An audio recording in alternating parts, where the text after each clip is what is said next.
What's up everyone, Arctic here, giving you another commentary from the Gears of War 3 beta. This is on the map Trenches, playing all by my lonesome in a Public Team Deathmatch game. This is actually like the third or fourth game in this series with the same group on the opposing team. I wanted to stay in this group because this was the only really challenge I had while I was playing, and they're not using anything spectacular. They're like using sawed-offs and retro launchers and stuff like that. But I just wanted to stay in this room because honestly I hadn't found anyone else while I was searching on a specific day that was really challenging me. So I wanted to just stay on the other team and pretty much play until those guys left, and I did just that.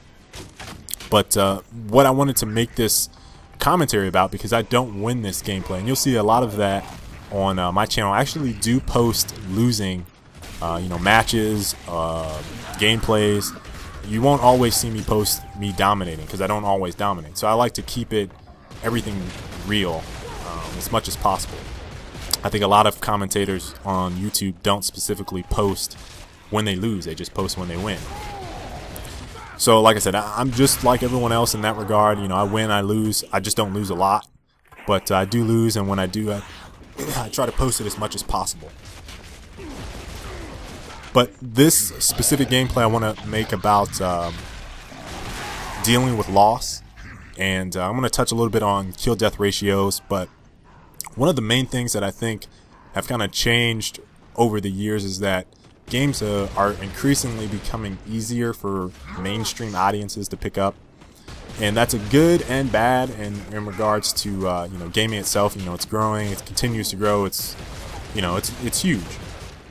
But with shooters, people make it, or developers rather, make it so that it's a lot easier. They'll put weapons in, like let's say the sawed-off or the retro, where it's easier for the average player to get a kill on someone that's significantly better than them. And what happens when those good players adapt to that play style, they get used to the sawed-off, they get used to the retro. Because those people that were playing specifically because it was easier, what happens is they typically get frustrated and they will quit in the middle of the game. They will not play the game anymore. They'll just stop playing after a month or so because they're like, man, I can't do anything anymore. And what that does is kind of ruins the overall experience for the people that are trying to get better, trying to improve, that continue to play. And I think, as far as numbers go, developers do it for sales, obviously. But long term, you get this kind of like a disconnect. And I get frustrated thinking about it with the hardcore community and crowd that play the game in and out, day in, day out. And they work on improvement versus the short-term crowd where they just play for, because it's easy to get into, because this weapon is easier, this gun is easy. It really hurts them as a gamer, I feel like. If they enjoy gaming, if they want to improve, they don't improve because they get frustrated, they rage quit, they do whatever, but they don't finish the game, they don't learn more about the game. When I go into a situation where I'm either outmatched, evenly matched, or I know I can't win, my mindset completely changes. I am more focused on improving my individual gameplay and improving my team versus giving up, throwing in the towel, saying, "Oh, that's enough. I'm just gonna stop." That's never been my mindset in sports or in gaming. So, in that regard, I kind of am disappointed with how a lot of people approach gaming in general, just the average gamer. I know a lot of people on this channel probably aren't like that, but bear with me because you probably know quite a few people that are.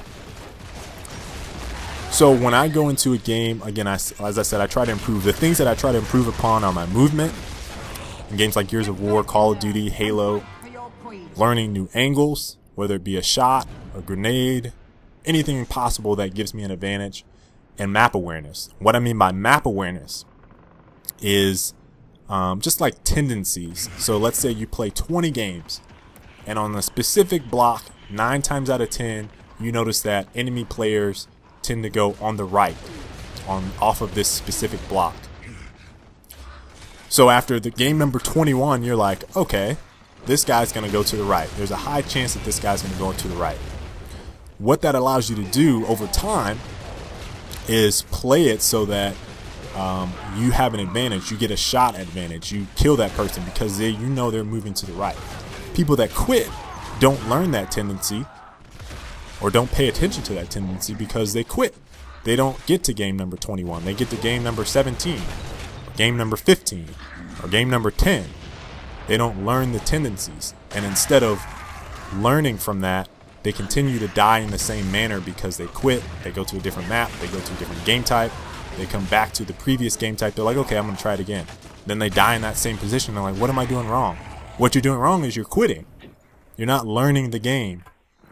That's what frustrates me a lot about what we see, specifically in shooters, but in games where it requires a different level of learning the mechanics of the game. People don't take that time to learn. They rather just give up.